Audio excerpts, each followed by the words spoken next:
Hi, everybody. I'm Raina from Blue Cypress Books, and welcome to Book Banter. This evening, I will be talking to Ryan Murphy, the author of multiple books, but tonight we'll mostly be talking about T-Rex Goes to Rex, his most recent book, which is so much fun. I have a couple of pages marked I definitely want to ask him questions about. I'm just going to click the button and welcome Ryan into the room.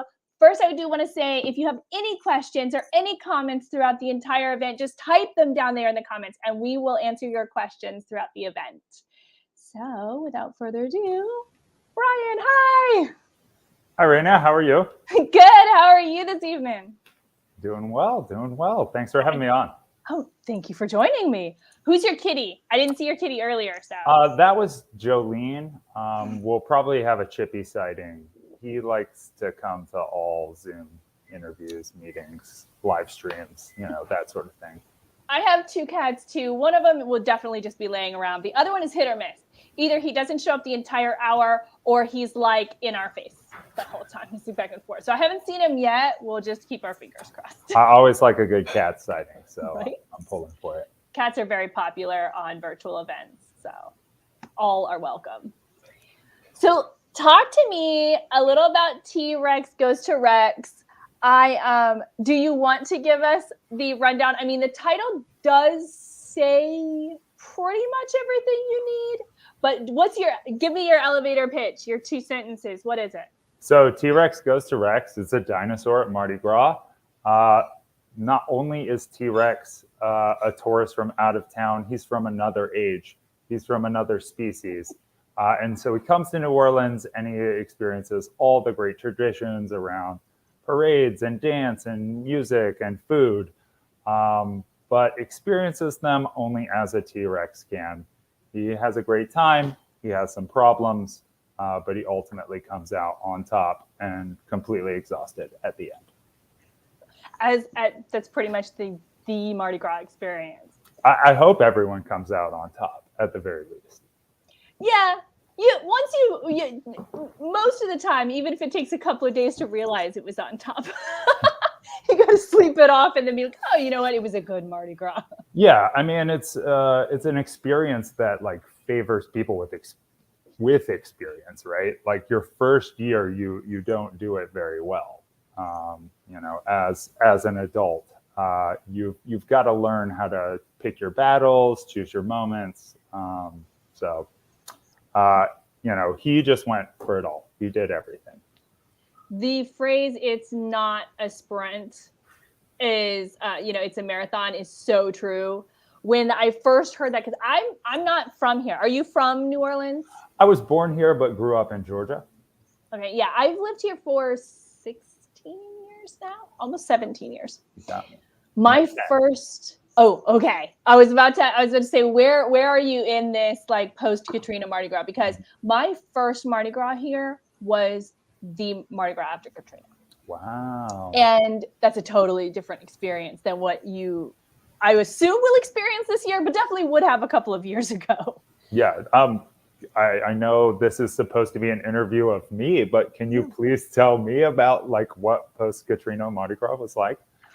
Yes, I can. So post-Katrina Mardi Gras was like showing up to the gate or the line, the parade route, and maybe 15 minutes before the parade was supposed to be there, and it was just you and that guy like down there, and you're like, hey, okay, so it's just us. Should we get closer or not? Is this weird? Like, like you feel like you should be like friendly, but then they were down there. No, it was actually, I think, one of the best Mardi Gras. I've heard that from locals too that had experienced Mardi Gras before that, because it was just everybody that was here they wanted to get out, they wanted to be part of it. The parades wanted to roll as best as they could. And there just weren't that many people in the city. There were no tourists. So I had a lot of fun. It was not an accurate representation of what Mardi Gras is normally like, but that was the year when I got to really see whatever I wanted to go to, I could go and see it and catch beads and all of that. So then it slowly got, more and more people after that. But the next year was pretty tame as well. So there's like 3 or 4 years. There were a couple of years where it was pretty tame, and then by year 3 and 4, like we were getting back to like you really have to stake out your spot or know when to go and where. And yeah, I'm a little surprised by this year's Mardi Gras so far. I've been out the past 2 weekends, and I felt like we would see the manifestation of 2 years worth of pent up Mardi Gras energy as opposed to 1 year. And I haven't seen that yet. We still got 2 weekends left. I hope we get there. I hope we're all comfortable with the nature of the world and the pandemic, and we can go and do the thing like we all want to. I haven't been out to a parade really yet this year. I walked with the Pussyfooters in Crew of Boo, which was way back in October. But there were a lot of people out for that parade. And I thought there would be, for Mardi Gras too, but I heard Crew de Vue wasn't that, there weren't that many people out for Crew de Vue. No, I mean, I would say there were multiples more people for Crew of Boo compared to the 3 parades I've been to so far, Chewbacca's, Bohem, and Crew de Boo. Well, and they'll be, I mean, you're right. This weekend is kind of really going to get to see what it'll be like, because some of the bigger parades start this weekend and then next weekend, of course. But I don't know. And so here's a question for you too. Are you really hitting the parades hard this year? Like, are you going out? Yeah. I mean, I was in the Pfizer vaccine trial, and once it was revealed to me that I was in the test group, I actually got vaccine. I was like, I'm going to do everything. I'm going to do all of the festivals. I'm going to do all of that.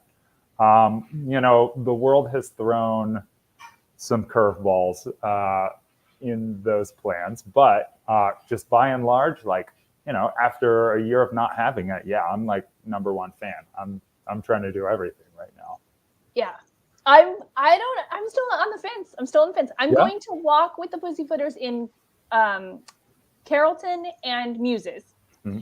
But I feel like that was a very different experience, like with Crew of Boo, because you're moving.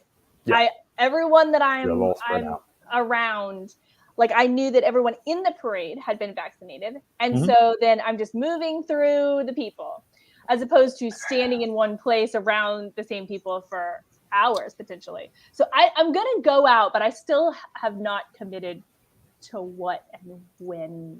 I feel like I want an out plan. I want a middle of the parade out plan. That's where I am. I'm like, what if I get there and I'm like uncomfortable and that dude's coughing and I'm like, all right, this was fun.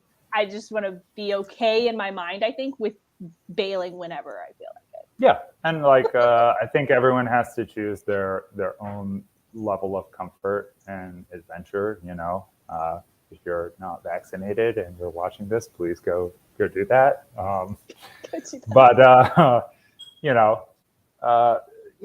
The pandemic has just been an interesting experience just with going out generally. Like some people have responded like me, where it's like, oh, I took all of this for granted. Like I'll never do it again. And other people are like, I don't know how to be in public anymore. It's painful. It's a weird situation. I didn't think that was going to bother me. Yeah. And then after spending like almost a year and a half just trying to avoid people in general, the first time I found myself like in a group of people, I was like, I've never felt uncomfortable with just people around. There's nothing bad is happening right now. But I've had to work my way back up over the last like 5 or 6 months or so of be like, okay, it's just people. It's cool. Yeah, I did have the added conditioning of being a teacher and being in the classroom for all of last school year. So, that desensitized me to it a little bit, and also made me feel like, well, if I have to be here with these 18-year-olds who are going out and partying, I know you are. Right. It's like, why are you getting all the exposure? Not me. Right. And well, then you're getting it, secondhand from 20 people. Right. And you didn't even get to go to the party. That's not cool. Yeah. I mean, Very definitely, least. it's not rational thinking, right? It's not socially conscious thinking, but it's very much jealousy motivated. Yeah. It's mental survival thinking. Yeah. I think at some point, like you make the decision that works for you, and a lot of times that's not even medical, that's not physical like that. It's like, what can I handle now? What can I do? Okay, Yeah. I'm gonna Yeah. go out and then I'm gonna take an at-home test. Like, find that happy middle. Yeah. Here's the middle. Take one on both ends. Get wild, Dude, I just got my email today saying that my free COVID tests from the post office are going to show up sometime. Ooh, congratulations. Yes. I was wondering. I was like, oh yeah, I signed up for that, and then I was waiting. I was like, what do we do now? Does it show up? I don't know. So I got an email. It is showing up to my house though, because they only let you send it to your residential address, which I live like in the Marigny, so it may or may not be there when the package is just left on my porch. We'll see how that works. Yeah, I mean, if you're gonna steal something, that's a good thing to steal. It's true. It's a good get. It's true. Okay, so we have a couple of questions actually. Okay, great. Linda is asking, what inspired you to write children's books? So the short answer is my wife. She's a preschool teacher, or was for a decade plus. But I had done a lot of writing prior to our first book, What the Sleepy Animals Do at the Audubon Zoo. I kept a blog while I was traveling in China. That was really my first experience. And then I went to law school and I was in the sketch comedy troupe for my school. That's where I really started doing creative writing. Did an internship with the Chinese business magazine. And, like kept the blogging thing going. I just really enjoyed it. And my wife, Grace, she's a poet at heart. Like she's a real lovely wordsmith. But she came home from preschool one day and was just like, I have to read all of these terrible children's books and we could definitely do better. And then I was like, sure, let's try it. And John Clark, one of our closest friends, we told him like we wanted to do this, and he's an incredible illustrator. He's doing like all the Nola Reddy illustrations now. So like if you've ever seen any art there, that's his stuff. But we told him it, and he was like, "It's been my dream to illustrate a children's book." So it was like, "All right, let's make a book." What book? I don't know, but we're gonna do it. So that's how the journey started. Okay, well, back up because we talked about me coming to New Orleans right after Katrina. Mm-hmm. I'm sorry, China. You did what? Where? Yeah. Okay. So when I was a kid, my parents moved us from New Orleans. They're Metairie folk. And I went to University of Georgia. I studied philosophy and religion, which means I didn't have a lot of great job prospects. You might have heard that about those majors. So I went to teach English in China. Awesome. And I was an absolutely atrocious teacher, just so bad. But it was a great experience, very challenging, very interesting. I came back, I worked some service jobs in Atlanta, and then I went to law school, which is like the other thing you do if you have majors that aren't employable. You've hit both sides of the spectrum. You have something that does, you're like, I can't do anything with this. Oh, well, we'll be a lawyer. Definitely can do something with that. Yeah. And then I came out of law school at the end of the financial crisis. And so it was like, no one was hiring lawyers. And I was like, forget this. I went to law school in Boston, and I was like, I'm so tired of the cold weather, the high cost of living, and the cold people. And I was like, what place is the exact opposite of that? And so I ended up in New Orleans. Still, both sides of my family are all down here. My parents are back. I live next door to my brother. That's Yeah. I would be very excited about that. I assume you are, since you guys chose that in life. Yeah. No, I mean, I live in Algiers, like right across the street from the old Mardi Gras World Warehouses. Oh, yeah.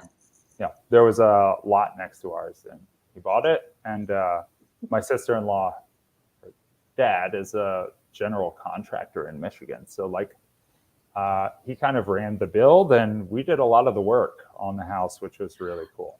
That's really awesome. Yeah. The house that we lived in from when I was born to when I was like 7, my dad built, and his friends and stuff built. And like it's weird because I always look back at it, and I mean, those years, like 1 to 7, that's kind of gray and fuzzy now, but I just think it is really a cool thing that they were able to do that. And for me to think about doing that right now, it just sounds so daunting, like to be able to put that together and whatever the permits are and all the stuff that it would take to do that. But you're on it with the permits. So like I think it took them 2 years from buying the house or buying the lot to moving in, and like a year and a half was permitting to like tear the blighted, half burnt down house that was next door down, then drive pilings because the river was high, then like get the permits from the city.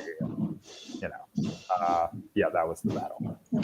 Once everybody says it's okay, then you get some wood, stick it together. It's great. Whatever it is. Right. Then it was fast. Yeah. Okay, so we have a specific to T-Rex goes to Rex question from Frank. Did you mean the last 2 pages of T-Rex book to be political commentary satire? Are we talking about the LaToya Cantrell getting yelled at by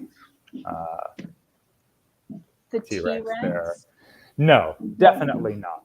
I mean, I definitely thought a lot about this in making the book, right? Like, I just want it to be fun, right? And like, I don't have major issue with Mayor Cantrell. This is not like I want a dinosaur to roar her out of town. Actually, like, I feel like I actually feel a lot of empathy for LaToya Cantrell just as a person, right? You were on city council for a long time. You probably have some vision for like what you want to do as the mayor of the city, and then like you get dealt COVID right away, and you've got to like operate a city with that operates kind of marginally to begin with, on $40 million a year less, and then you get a hurricane, and it's like whatever positive vision you probably had for this job, you just got handed something way more stressful and way worse. So no, ultimately, like what I came down to on this is like I came up with the idea for this story during the Landrieu administration, and like I would have put Mitch in there had he been mayor still, and it's like I think it's kind of cool that like this is our first Black female mayor, and I would want her represented in the same way I would represent any other person. So no, definitely not trying to attack our mayor with a dinosaur. So for those of you who haven't seen the book yet, and may not know this tradition, which I've got to say, in this book, you do such a great job putting in the sort of nuanced things that locals know, and like these traditions. People don't know this, and I did not know this before I moved here, that Mardi Gras ends at midnight. It is not an all-nighter. When you see the pictures of Bourbon Street, wall-to-wall people, that is all real. And at midnight, they close it down. Like they sort of move people out. The revelry is traditionally ends at midnight. So you put that in your book, you know, T-Rex is down on Bourbon Street having a good time. Midnight happens. And here comes the, you know, the police on horses. Yes, exactly. I was going to let you decide whether we show it or not. Yeah, No, here come the let's police and the do it. mayor on horses, and they move everybody out because it is a religious holiday, and it actually ends at the end of that day, and that Very is sacred. midnight. The most sacred. Of So, and so T-Rex is kind of upset about that, which yeah, he's having a good time. locals know. I don't know. I don't want to say that there's never a local on Bourbon Street at midnight on Mardi Gras, because there probably are, but I've been in bed for a long time at that point. That's exactly what I was going to say. Like, this is all hearsay at this point. Like, talking to people, like, what exactly happens? Oh, yeah. Like, if you make it past 3:00 on Mardi Gras Day, like, you are a hero. Yeah. You're an absolute champ. Yeah, this is what I've heard that happens. And so I wanted to represent that. I also think it's really funny, right? That, like, it's like, nope, party's over, go home. I've also heard that it's kind of processional, right? It's like, oh, go home, see you guys. Oh, it's Ash Wednesday, and like people stay out anyway. Yeah, I don't think that it's not like you get arrested or something if you don't leave. It's sort of a, you know, everything kind of calms for a minute, and then some people, I'm sure, do just go on home or back to their hotel rooms. But then you know, it's not, the bars don't shut down, but it's a sign that the official party is over. And yeah, I have not been there at midnight because, again, one thing I do love about Mardi Gras Day is you do get up really early. Locals get up really early. That is when you get, I walk from my house into the quarter. I see everybody in their costumes, and it's beautiful. And if you're going to do the parades, which I haven't done in a few years now, you get out there early. Those parades start like 8 a.m., 7:30 a.m. Like, they're out there. And yeah, if I am not sitting on my steps by 2 in the afternoon, and then like I've given up and I'm watching a movie or doing whatever I'm doing by 3 or 4, I've never been out. Who knows what happens? Who knows what happens? That's what happens. It starts getting crazier and crazier as you get into the quarter. I'm like, nah, I'm just come back, and I sit on my stairs and I watch it kind of go by until I get tired of doing that, and then. Yeah, I'm so excited this year for the St. Anne's Parade experience. You know, that early morning part of it is just such a joy to me. And like, you know, I've worked longer and harder on my costume this year than I ever have, and it's been really fun. We've done it as a family, and you know, just to think, like, I live in a city where just for like one day a year, there's a reasonable percentage of the population like trying to make the most beautiful thing that they can, or biggest, or most ridiculous, or funniest, like, or put together something super high fashion. Like, you know, like, so much is in our culture is based around consuming, and like the parts of Mardi Gras I love the most are built around, like, anyone can create, anyone can be an artist, anyone can make things at scale with just your friends. And, you know, if you got a welding friend, you know, you can really do it, or a good carpenter. But like, it's like, yeah, it's democratic art. It's for and by the masses. It's beautiful. It's weird. I love it so much. And I can't wait to see what everyone's been working on, you know. Yes, having that 2 years, right? I was about to say, having that whole year off, you know, there's some people who've just been working on that costume the whole time, and it's going to be very impressive. Yeah, can't wait to see. I am awful at Mardi Gras costumes. I wait till almost the exact last minute. You know, 90% of it is pulled out of my closet from just whatevs, and I do it every year. This is the thing. Every single year, in about 2 weeks, I will say to myself, this is the year. This is going to be the year that I start thinking of it right now. and I have 12 months to figure this out. Inevitably, next Christmas, I'll be like, damn it, I haven't done anything yet. Like, this is the cycle. I know. This is the cycle. It's just blowing by. No one even, here's the other great thing about Mardi Gras. No one's going to give you a hard time. I'm going to pull random things out of my costume drawer, and everyone's going to be like, hi, Raina, and not say a word about it. And it's going to be great. Yeah. I got a lot of compliments on the costumes I wore last weekend, and it really was just whatever I could get a hold of. Now, I'm at the thrift store picking up whatever weird pieces I see throughout the year. It's like, oh, this is just weird. I can wear this with other weird things, and it becomes a costume. But I did splurge on 2 new items, and one was a pair of pants that were that had the pattern of the Dixie cups you used to keep in your bathroom or the dentist's office, and another pair of pants that was just leopard print. And I feel like that splurge just really brought my whole outfit together, So that's what I'd recommend for you. Get online, go down to Funky Monkey, like just get a couple, you need like solid 1 or 2 pieces. key weird items, and then just accessorize, build around that. Yeah, glitter, face paint. This is excellent advice, actually. Thank you, and to everyone, you are welcome. So Linda also asked if you have a favorite parade. That's a really good one.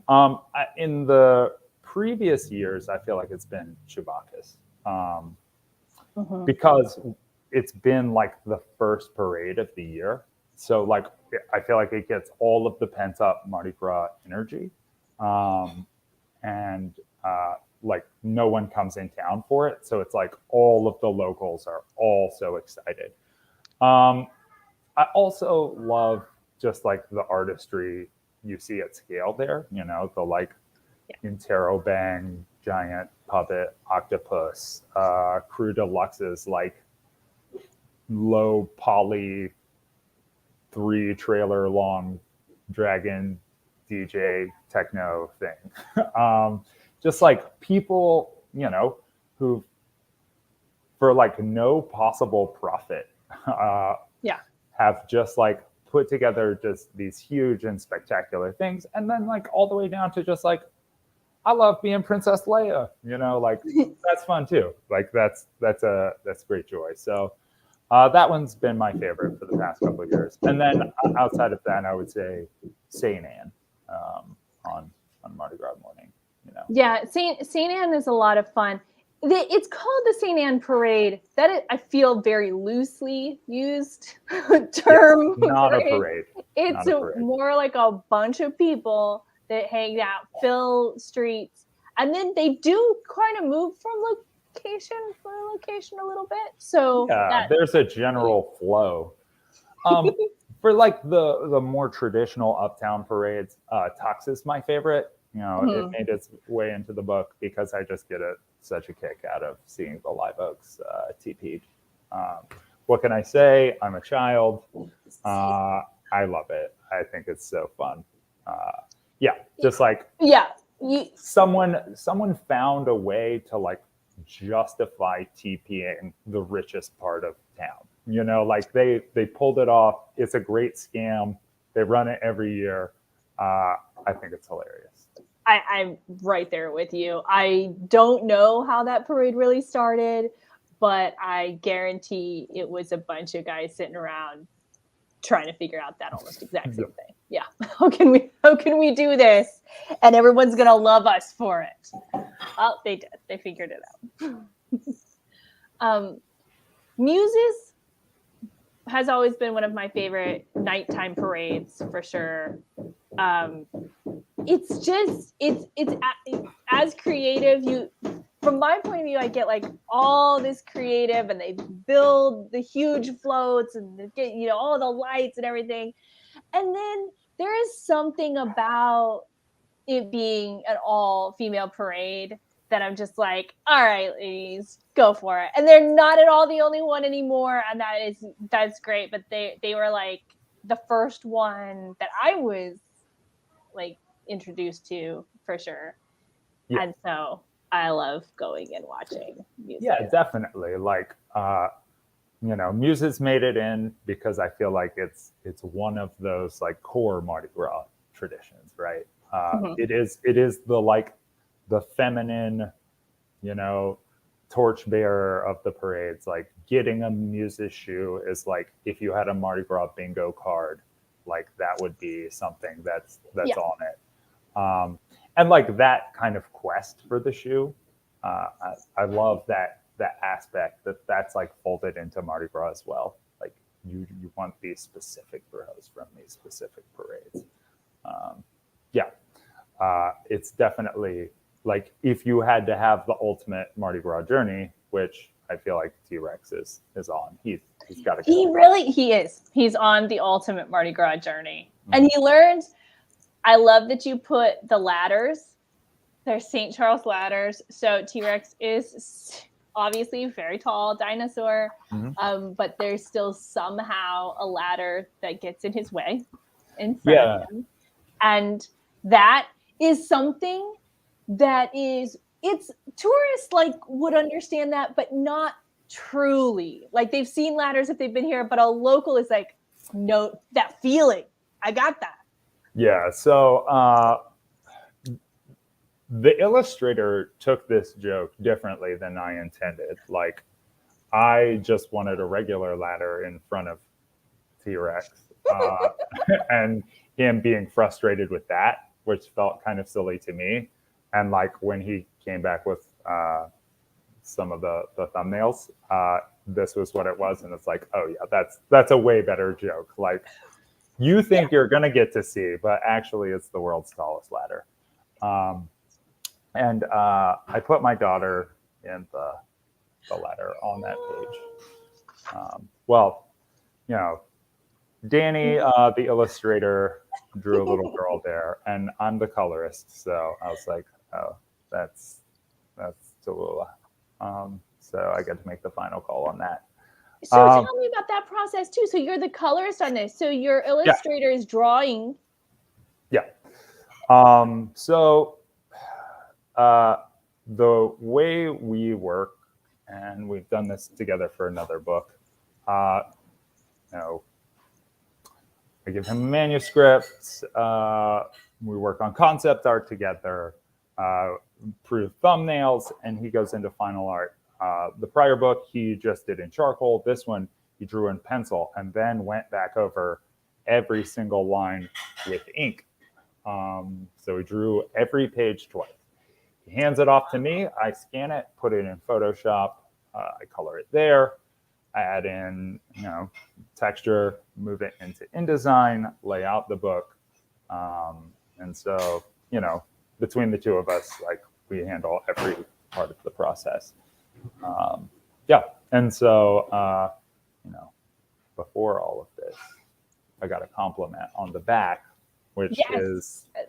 I think this is a great setup for the synopsis of the book. It's a postcard that T-Rex sends home to his mom. Yeah, and like, I love getting to be the book designer, right? Like, I've heard from so many other authors that have not gotten to do their own stuff. Like, they hand it off to a publisher, and like what they come back with like breaks their heart. And like, I just love being able to like fulfill the vision in the entire physical project. So like this is a story about a tourist. So like the design of the book is around being a tourist, right? Like the front is like greetings from New Orleans postcard. The back is the writing from it. The insides are all, the end papers are like what you get, and like the rest is the story. The other book Danny and I worked on together is a lot like that conceptually. Like it's a old monster movie. Here are the coming soon posters. Like here are the old title cards. And then you like you get the story, and then you see the posters again on the way back out.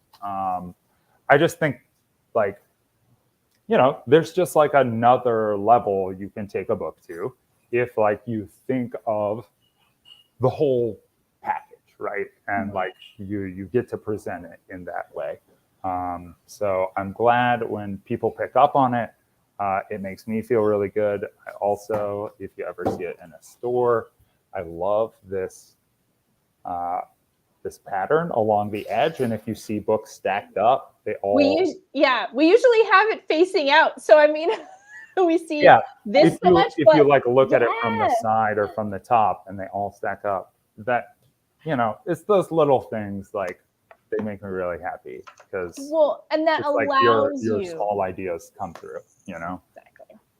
Exactly. This, you designing the book and working closely and knowing the person who's doing the drawings, it gives you the ability to do those little creative things that you'd either not get to do at all if you went through a more traditional publisher, or you'd have to fight for. Yeah, definitely. And so many of these just, well, let me just see what happens. I'm sure there were ideas you've had, you started doing, you go, nope, that's not what I thought it was going to be, and you move on, and that's fine. That you're allowed those bits of creativity when you have that control. Yeah, definitely. And like ultimately, I sign off on the process, and like it's not done until I feel like, oh, I love this. I love everything about it, and that's nice too. I've been a teacher for the past 7 years, and I feel like teachers can tend to be control freaks. I don't feel like I manifest that very much, but it's really nice in a creative project that like to have. I mean, I don't want to use the word creative control, but like to be able to see your creative vision fully fulfilled.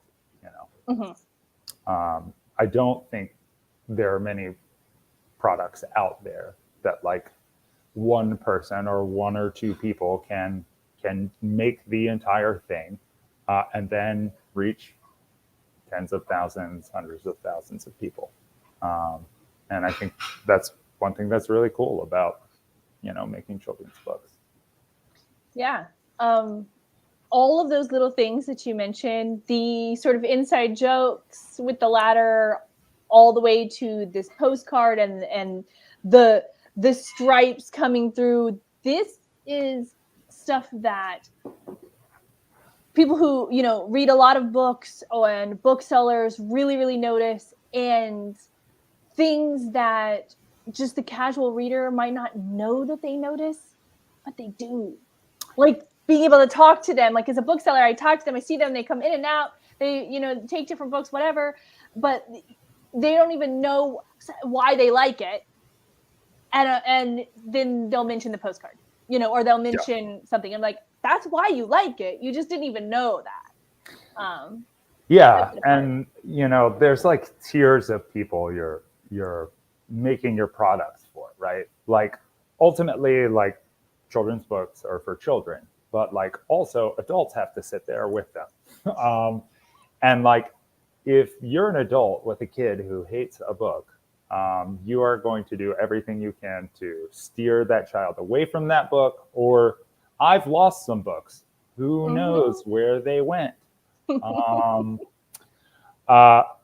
so like when adults come back and they're like, I've read your book a million times and I'm not tired of it, that feels great. But like, so you're making the book for the adults, but the like next year is like you're making the book for the booksellers, right? Like with what the Sleepy Animals do at the Audubon Zoo, like we developed a number of really good relationships with booksellers in town, and like I know that book sells because like the people at Blue Cypress, the people at Octavia, at Flirty Girl, they're like, oh, you got a baby shower? What about this book, right? Like, you walk into a bookstore, there's thousands and thousands of books, and like the books that end up in people's hands are more likely than not going to be the ones that the booksellers like and appreciate. And so to get love from a bookseller means a lot, right? It means we've done something good, and we appealed to an audience that we wanted to, from the beginning. And your books are so much fun too. They teach you something, and they have information, but it doesn't beat you over the head with any of it. And it's just fun, which makes them great to sell. Like the Audubon Zoo, I know the Audubon Zoo. My kid knows the Audubon Zoo. But if I sold that book to somebody in Ohio, it's a random zoo. It doesn't matter. Yeah, it's called the Audubon Zoo. Everything else is about animals and about, there's nothing. So it's just a fun book. And that is part of what makes these books great for, just like what you're saying. I'm selling it to the adult, but I can tell them, like, yes, this is local, but they're going to love it. Don't let, it's just a fun definitely book, you don't want to have a book that someone gets for a kid on vacation, like, I got this for you as a souvenir, and then they can't ultimately enjoy it, right? Like, then I feel like you've failed on some really important level. But I think it's interesting that you point out that it's about fun, because I think like a lot of books out there are about lessons, right? Like they're moralizing, and that may have kind of a negative connotation, but like I think that's what they're doing, like trying to teach a lesson or take a perspective. And I really am intentional about, like, I want to make books that are not moralizing, right? Like there's a lot of those books out there. If you have something you're trying to teach a kid, go find another book. I just want kids to like enjoy the process of picking up a book and reading and spending time with an adult, sitting there with them, pointing out things in the pictures. I think there's just a ton of value in like just having a great experience with a book and wanting to read. My mom, she's still a teacher now. She was a second grade teacher for like 25 years. And now she's a fourth grade teacher and has been for like the past 5 years. But she did me such a great favor growing up because she just fed me good books, regardless of genre or whatever. And she was like, when I was younger, it's like, you got to read for 30 minutes a night. When I was older, it's like an hour a night. And, I got to be a really good reader, and that served me well. But the process was like always enjoyable. Yeah, I like grumbled about it as a kid, but I feel like this is a bit of my way of paying that forward, right? Like just trying to put good books in the hands of kids so like they enjoy reading, become better readers, and are just like better people and citizens because they got to read good books and they like reading. That, I think you're winning. I think you're doing it. This book in particular, but all of your books, they work in. I can use this to teach my son not to pick beads up off the ground, which is a lesson you need to learn, whether you're visiting or not. It's a very important lesson. It's hit the ground. It's moved on to a better life. But it's just a fun read, and I enjoy it. He's 15, so he's not going to read it, but that's it. Maybe later, if he has his own children, he will come back and be able to read this. Just didn't hit him at the right time, but my nephew is kind of the right age for this book, so he's enjoying it. Yeah, teach him the right lessons about beads. Teach him the right way to get them.